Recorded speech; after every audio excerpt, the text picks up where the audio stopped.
In this Code Vein 2 review, we're going to be taking a look at whether or not you should pick up this game. We're going to be going through the story and setting of the game, the gameplay mechanics and how it plays, the audio and visual of the game, as well as whether it has any replayability to it and whether it has good value for its money. This is a game that I got to play back in December in France at Bandai Namco EU headquarters. Pretty excited about this game. I really enjoyed the first one. So let's get into how this second one plays. So I'm going to get into the story and setting first. I don't want to talk too much about the story because I don't want to get into spoilers and all that. But essentially, what has happened is there's this catastrophic thing occurring, and you need to travel back in time in order to prevent this thing from happening. Essentially, that's kind of the general plot of the game without going into the details of it. And you have to fight some enemies or bosses in order to make that possible. And I think I generally like the overall plot of the game, particularly the ending. It was really fun, the ending part of it. Like, I think they did a really good job on that aspect. And the general overall part of it was good. But the individual stories themselves were not as interesting as the main plot. So there were moments where I kind of checked out of it and didn't really care what was happening with a particular character and whatnot. But overall, I was pretty happy with the main plot of the game. I wouldn't say it was mind-blowing or unexpected or anything like that, but it was pretty solid. You know, anytime you do time travel in a game or show or movie or story or whatever, it can get kind of weird. And sometimes it works out really well and others it doesn't. I kind of like the way this one wrapped up. And I did actually enjoy the characters themselves for the most part. There were maybe a couple characters that I didn't so much. There was one character named Holly that I really liked for two really big reasons, which you can probably tell. And the general setting of the game is kind of like this post-apocalyptic world with broken buildings and broken down things from like all the war and, you know, instances of cataclysm and horrible events that have happened in previous history. So you're kind of playing through like the ruins of a world that existed previously. This isn't my favorite setting, if I'm honest. I do enjoy it in Fallout, but outside of Fallout, it's not something I really like. I prefer high and dark fantasy type games. They're usually more vibrant. I like exploring forests and castles and dungeons and things like that. And even though the game does have dungeons, they're not in the traditional sense with like stone and things like that. So I'm not sure everyone is going to love the setting of this game. I didn't hate it, but I didn't love it. I was kind of lukewarm about it overall. Moving on to the gameplay, it's very clear once you start playing Code Vein 2 that it takes a lot of inspiration from Elden Ring. You have a big open world compared to the previous game. It's got checkpoints all over the map that you can fast travel to and from. There's a steed of sorts in the form of a motorcycle that you can ride around to get to places faster, just like you had Torrent in Elden Ring. But the motorcycle, in my opinion, is kind of rough when you're playing in a post-apocalyptic world and not all the roads work and you're going off-road on it and it has bad handling. It didn't work that well for me, in my opinion, compared to Elden Ring's map. But there are also unique items you can find around the map that upgrade your healing, kind of like Elden Ring, and there are also dungeons spread all over the map that you can explore and find that have boss fights and loot inside them just like Elden Ring. So I really like overall the game design, the way they've laid out the game. I really like it. Again, it has a lot of similarities to Elden Ring, which is my favorite game of all time. So in terms of the gameplay loop, it was quite fun. However, even though I really love the way the game is designed, I was let down by a couple of things in the gameplay department. And first is that the enemy variety of the game is extremely weak. I would estimate that there are about 24 enemies in the game that are reused throughout the entire 50 hours or so that I played. This is a lot of reusing, and to make matters worse, a lot of those enemies are bosses in the game as well. A lot of the dungeons and side content that you can do in the game have bosses at the end of them. I would say the vast majority of them, if not all of them, are simply enemies you have already fought many times that now have a health bar and in some cases maybe one additional move. And in other cases, they don't have any new moves at all. They just have an additional health bar and deal more damage. So the lack of enemy variety and boss variety in this game, I feel like really lets down the kind of Elden Ring-like game design. And on top of that, a lot of the bosses that you fight are reused multiple times. So it's not just that enemies are made into bosses. A lot of the other bosses of the game, you have to fight 4 or 5 times each.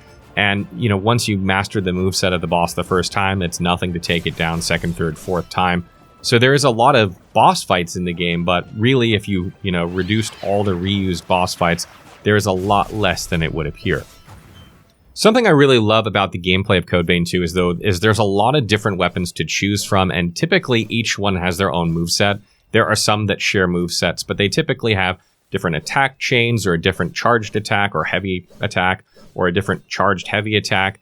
So there's a lot of different weapons to choose from. There's a lot of different skills to choose from. There's a lot of spells you can pick between that and the blood codes and the boosters, otherwise known as talismans. You know, if you had talismans in Elden Ring, they're called boosters in this game. There's a lot of different builds you can put together, and I probably think that between 2 players anywhere, you're probably not going to run into the exact same build, which I think is fantastic. I really do love the addition of Weapon, Formi, and Codebane 2, which are kind of like unique weapon types that you can use if you have the Ichor or mana to cast them, or use their attacks. Like, unlike regular weapons where you can just attack with them, these ones require Ichor in order to use, so they're kind of like special attacks. And I do like the jails and their animations of the game, but overall I would say that Codebane 2 is pretty badly balanced difficulty-wise. There is no difficulty setting within the game, so you're just playing the one difficulty. Everyone is playing on the same difficulty setting. And I probably cleared about, I don't know, 2/3, maybe 3/4 of the game without ever upgrading my weapon or jail. I got a weapon, I don't know, an hour into the game. I used that weapon the entire game without upgrading it or my jail, and I beat everything easily. I breezed through it, so much so that I just kept not upgrading it to see at what point I finally had to. In the last third or quarter of the game, I finally had to upgrade my weapon, but when I did, I beat almost every single boss first try. I did the last couple bosses of the game, including the final boss, on the first try, which was really underwhelming. You know, coming from something like the first Berserker Kazan early last year that had amazing combat, that game's last boss took me an hour and a half. I thought that was a pretty easy game. A lot of people thought it was really hard and I was insane. But that last boss of that game that I thought was easy took me an hour and a half. This game's last boss took me 5 minutes. So there is definitely some imbalancing in this game that I think needs to be worked on.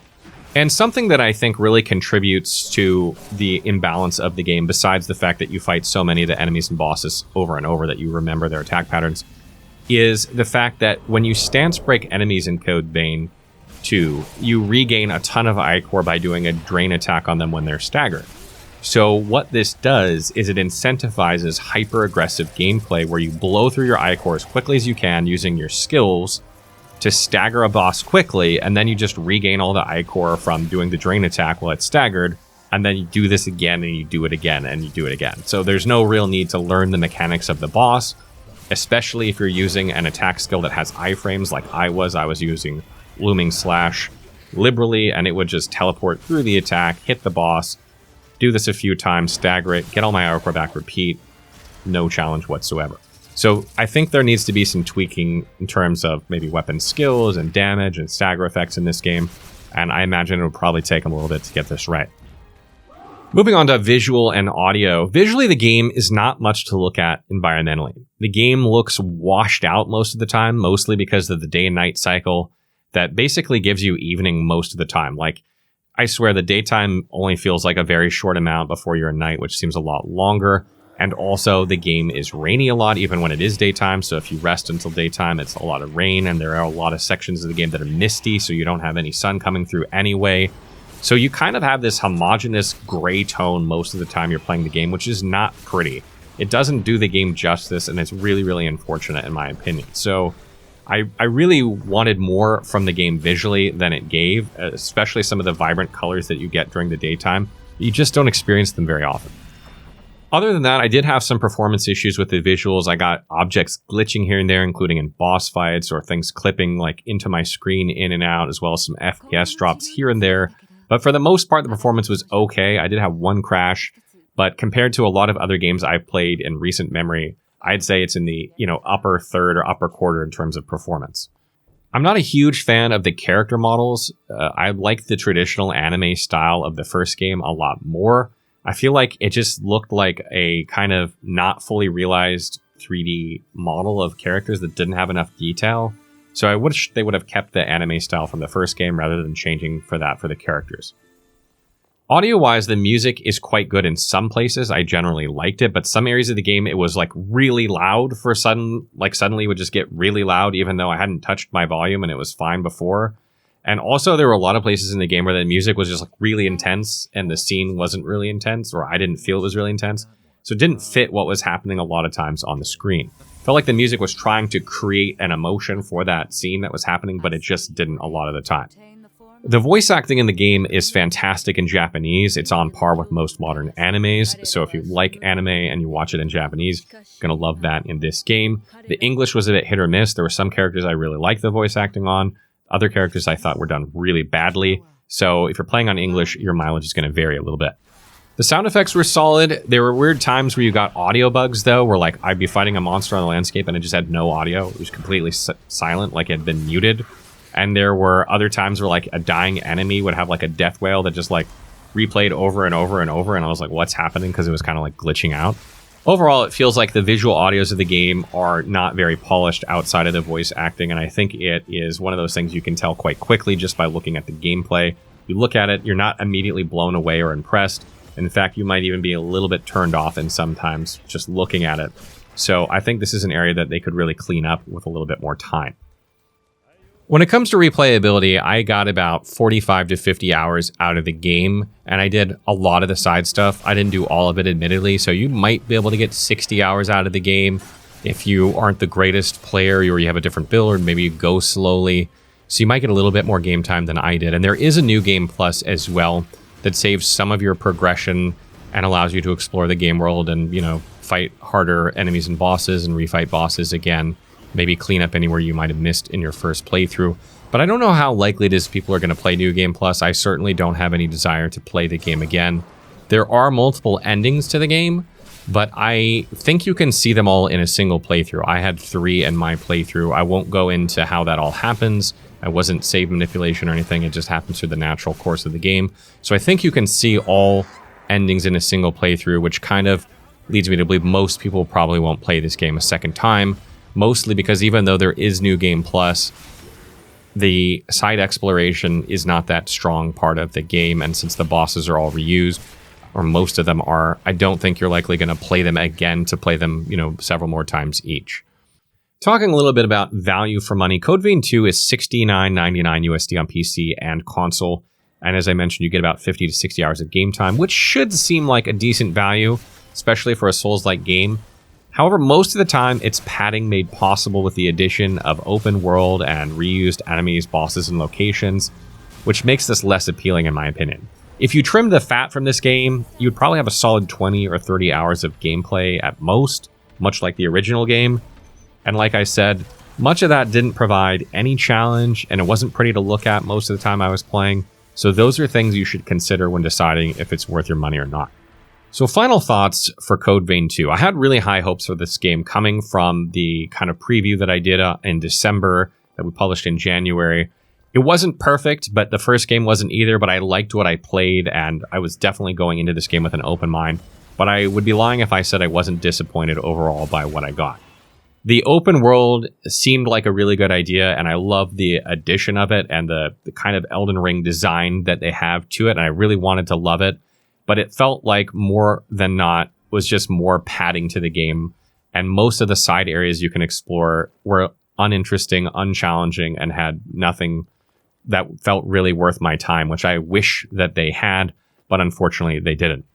And beyond that, the flaws in the combat design of Code Vein 2 really left me wanting more from the game. It's fun to play combat sometimes, like there are a lot of cool abilities and things to do, but when there's absolutely no challenge or, you know, you don't have to put any thought into it, there's all these mechanics in the game. You know, they have different blood codes you can use and different stats to pay attention to and burden and, you know, talismans in the form of boosters you can use and all these consumables. I didn't pay attention to any of that while I was playing because the game was just so easy.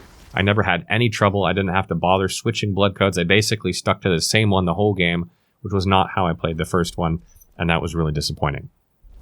I definitely wouldn't recommend getting this game on day one. It needs time. This game feels like it was put out too early, feels like it needed another 6 months or a year to be like up to where it really should be, and I would look for Bandai to improve this game over time with patches that help balance the game a bit more, that add additional content, or maybe make the performance and the visuals of the game a bit better with more day and night, you know, specifically more daytime. So I would probably wait a bit and see what Bandai does with this game before purchasing it.